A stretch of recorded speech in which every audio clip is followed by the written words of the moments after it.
പുത്തലത്ത് കണ്ണാശുപത്രി റംസാൻ മൊഴികൾ സമർപ്പിക്കുന്നത് കോങ്കണ്ണ് കണ്ണിനെ ബാധിക്കുന്ന അസുഖങ്ങൾ നേരത്തെ കണ്ടെത്താനും ചികിത്സിക്കാനും കുട്ടികളുടെ നേത്രരോഗ വിഭാഗത്തിൽ ചികിത്സ ലഭ്യമാണ്. Puthalath eye hospital, Puthiyara, Kozhikode. റംസാൻ മൊഴികൾ തയ്യാറാക്കി അവതരിപ്പിക്കുന്നത് അബ്ദുൾ ജലീൽ മദനി. വ്രതം വിശ്വാസിയെ മാറ്റിപ്പണിയുന്ന പണിശാലയാണ്. ഓരോ വ്രതവും വിശ്വാസിയുടെ ജീവിതത്തിൽ കഴിഞ്ഞുപോയ നാളുകളെ വിലയിരുത്തുവാനും വരാനിരിക്കുന്ന ജീവിതത്തെ ചിട്ടപ്പെടുത്തുവാനുമുള്ള ജീവിത പദ്ധതിയാണ്. കേവല അന്നപാനീയങ്ങൾ വർജിച്ചുകൊണ്ട് മാത്രം വിശുദ്ധി നേടാൻ സാധ്യമല്ല. മതം നിഷ്കർഷിക്കുന്ന രീതിയിൽ വ്രതമനുഷ്ഠിച്ചാൽ കുറ്റമറ്റ രൂപത്തിൽ വ്യക്തിശുചിത്വം കൈവരിക്കാൻ സാധ്യമാകും. വ്രതത്തിലൂടെ സൂക്ഷ്മതാബോധം അഥവാ തഖ്വയുള്ളവരായി തീരുവാൻ സാധിച്ചാൽ മാത്രമേ വ്രതത്തിന്റെ ലക്ഷ്യം പൂർത്തിയാകുകയുള്ളൂ. തഖ്വ എന്നാൽ കേവല ആരാധനയിലെ സൂക്ഷ്മതാബോധം മാത്രമല്ല. സൂക്ഷ്മതാബോധം എന്നതിനേക്കാൾ നിയമങ്ങൾ പാലിക്കുന്നവരായി ജീവിക്കുവാൻ വ്യക്തിയെ പ്രാപ്തനാക്കുക എന്നതാണ് വ്രതത്തിന്റെ ലക്ഷ്യം. ആത്മീയ തലത്തിൽ മാത്രം നിയമങ്ങൾ പാലിച്ചാൽ മതി എന്ന ധാരണ തികച്ചും തെറ്റായ കാഴ്ചപ്പാടാണ്. വ്യക്തിയുടെ ആരാധന അനുഷ്ഠാന കർമ്മങ്ങളിൽ മാത്രം സൂക്ഷ്മത മതിയോ? അതല്ല, അവന്റെ ജീവിതത്തിന്റെ സമസ്ത മേഖലകളിലും ഇത്തരത്തിലുള്ള സൂക്ഷ്മതാബോധം കൈവരിക്കേണ്ടതില്ലേ എന്ന ചിന്ത ഒരു മനുഷ്യനെ പൂർണ്ണ വ്യക്തിയാക്കുന്നതിലേക്ക് പര്യാപ്തനാക്കും.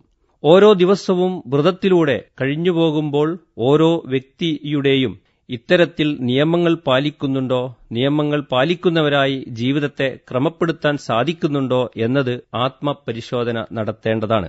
പരിവർത്തന വിധേയരാകാതെ ആരാധന അനുഷ്ഠാന കർമ്മങ്ങൾ നിർവഹിച്ചു പോകുക എന്നത് ദൈവത്തിന് ആവശ്യമില്ലാത്ത കർമ്മങ്ങളാകുന്നു. ഭൗതിക ജീവിതത്തിൽ നിയമങ്ങൾ ലംഘിച്ച് ആത്മീയ ജീവിതത്തിലെ നിയമങ്ങൾ പാലിക്കുക എന്നത് ആരാധനകളുടെ മൂല്യ ശോഷണമാണ്. അപ്പോൾ ജീവിക്കുന്ന പ്രതലത്തിലെ നിയമങ്ങൾ പാലിക്കുകയും നടപ്പാക്കുകയും ചെയ്യുവാൻ കടപ്പെട്ടവനാകുന്നു ഓരോ വിശ്വാസിയും. മാത്രവുമല്ല, അത് അവൻ നിർവഹിക്കുന്ന ആരാധനകളുടെ ചൈതന്യം കൂടിയാണ്.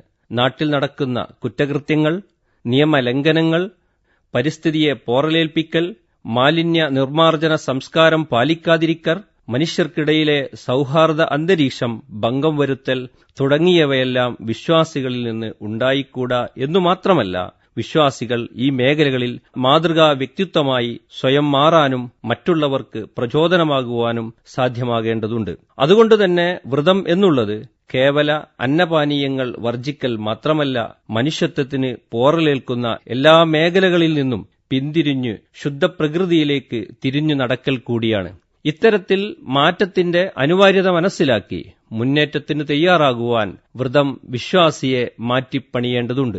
സ്വയം അനുഭവിക്കുവാനും അതിന് എല്ലാവിധ പരിശ്രമങ്ങളും ഓരോ വ്യക്തികളിൽ നിന്നും ഉണ്ടാകേണ്ടതുണ്ട്. അത്തരത്തിൽ ആരാധന അനുഷ്ഠാന കർമ്മങ്ങളെ ക്രമപ്പെടുത്തുക വഴി ദൈവപ്രീതി നേടുവാൻ സാധിക്കുകയുള്ളൂ. അപ്പോൾ മാത്രമാണ് തഖ്വ എന്നു പറയുന്ന അർത്ഥതലത്തിലേക്ക് മനുഷ്യൻ എത്തിച്ചേരുന്നത്. അതല്ല എങ്കിൽ കേവലം ആത്മീയമായ ചൂഷണങ്ങളിൽ നിന്ന് മുക്തമാകുകയും അതോടൊപ്പം തന്നെ ആത്മീയമായ സൂക്ഷ്മതാബോധം മാത്രം കൈവരിക്കുകയും ഭൗതിക ജീവിതത്തിൽ ഈ ആത്മീയതയിൽ പാലിച്ചുവന്ന നിയമങ്ങൾ നടപ്പിലാക്കാൻ പറ്റാത്ത ഹതഭാഗ്യരായി തീരുകയും ചെയ്യും. പരിവർത്തനത്തിന്റെ ആവശ്യകത മനസ്സിലാക്കി ഒരു മുന്നേറ്റത്തിന് തയ്യാറാകുവാൻ നമുക്ക് സാധിക്കട്ടെ. ദൈവം അതിന് നമ്മെ അനുഗ്രഹിക്കുമാറാകട്ടെ. റംസാൻ മൊഴികൾ തയ്യാറാക്കി അവതരിപ്പിച്ചത് അബ്ദുൾ ജലീൽ മദനി.